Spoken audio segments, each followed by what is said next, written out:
Hello, and welcome to this research proposal presentation compiled on behalf of University of Canberra. My name is Michael Minns, and I'm completing a Masters in High Performance Sport at the university this year. The university has invited us to do a research proposal on our chosen field of study. And what I intend to achieve with this research proposal is to investigate the notion that practical application of statistical data can provide at least an equal, if not superior, opportunity for success in an elite sporting environment than that of thorough biomechanical research and testing. Over the course of this unit, I've looked into what intricacies of different football codes can provide an opportunity to greater the chance of winning a match. A source provided to me by the university while studying for this unit was a journal article from 2012, Sports Performance Research Under the Spotlight, and that was written by Atkinson, Batterham and Hopkins. And I thought that this provided the best, most relevant link to the area of study that I was looking at. What it did was it challenged the notion of biomechanical analysis and sports science as a form of research. Not saying that they were wrong, but it did say that, looking at a more practical approach for teams specifically was a better way to unlock the success for winning games of sport. In my case, having had a look at it so far has been football. As they wrote, there is little evidence to suggest that the enhancement of the performance of elite athletes is generally based on a strong biomedical science, nor that the latest advances in relevant areas of biomedical research are consistently applied to this work. As I worked through my literature review, I considered the question of how are statistics different to data. I guess my interpretation of this question is that statistics tell a practical story of how success is achieved, and data provides more of a chance to interpret results in a different way. Data analysis, as opposed to statistical analysis, in my opinion, enters into the notion of over-analysing sport. The aim of this research proposal is to simplify and make more practical the science behind winning. As I mentioned previously, the notion of over-analysing sport is a modern trend that I believe can have a detrimental effect on success. I predict that over time, a focus on the statistical side of sport and teams being able to control certain statistical advantages will provide a more frequent outcome of winning than those teams that set their priorities on non-specific areas of their sport. Things like fitness, conditioning, and things like VO2 max levels and heart rate responses are the things that I'm talking about. I critically reflected my efforts on my literature review when preparing for this research proposal, and it really got me thinking about the academic practicality and the relevance of what I was talking about, to the overall course and everything like that. And I think that a really honest reflection of that for me personally was that I had moderate relevance. I wouldn't say that it was anything special. I think it was certainly the introduction and the beginning to an area of research that struck a chord with me personally. For the interests of this proposal, I've adjusted my sports considered from 3 different types of football to 1, Australian rules, and added in my preferred sport, which is cricket. The reason behind this is that there are many examples I can think of where a more practical approach to cricket in particular will yield a more favourable result for a team. To start with, we would need to identify what areas of an existing schedule are designed for what purpose, in that which are designed to enhance a biomechanical result versus which are designed for practicality. The initial research would begin at grassroots level. It would start with a week-to-week proposition, at first designed around an inter-squad environment. This takes out the variables of an opposition, for example. One squad would have a program based on practical skills-based training, designed to gain the upper hand in a specific skill count, which you could consider a contested possession count in Australian rules, or number of dot balls bowled in cricket. As the research advances, it would take into account actual match scenarios and then recording differences in results when focusing on specific skill execution, as mentioned previously, as opposed to non-result specific KPIs, such as an effort exertion across 4 quarters in a football match.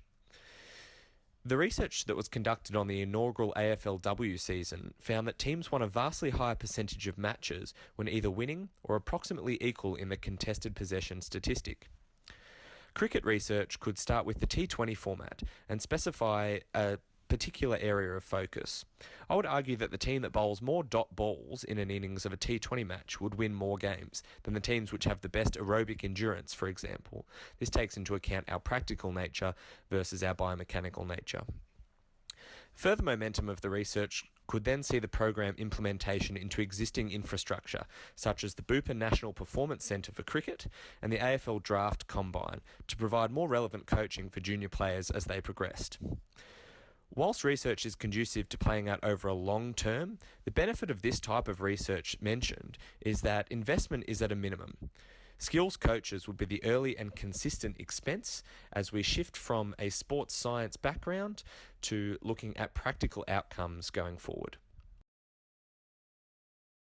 I think that at this point of the proposal, it's very important to acknowledge that by looking more towards a practical and a statistical analysis of sport to determine a result, in no way, shape or form am I saying that there's no room for sports scientists and biomechanical researchers and all staff alike in a national sporting organisation. I think that they provide areas of the game that haven't been explored before. So their importance to an organisation are still so important.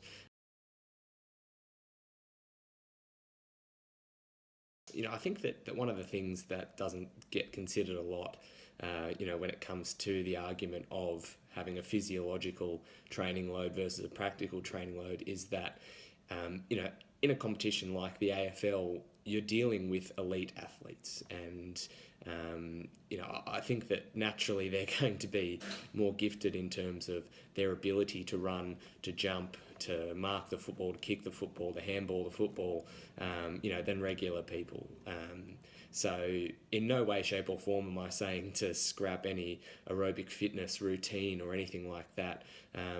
But I think at the moment when teams are training themselves in a biomechanical sense, they're training to have, lower skin folds, or they're training so their VO2 max levels are better, or things exactly like that. And I think that if you're training for that purpose, that is in no way, shape or form reliant upon what happens to a result of a football game, I think that's when you can start to get unstuck. And as I mentioned earlier, the concept of over-analysing sport, I think that's when that becomes a real issue, when you're training for something that isn't going to win you football games.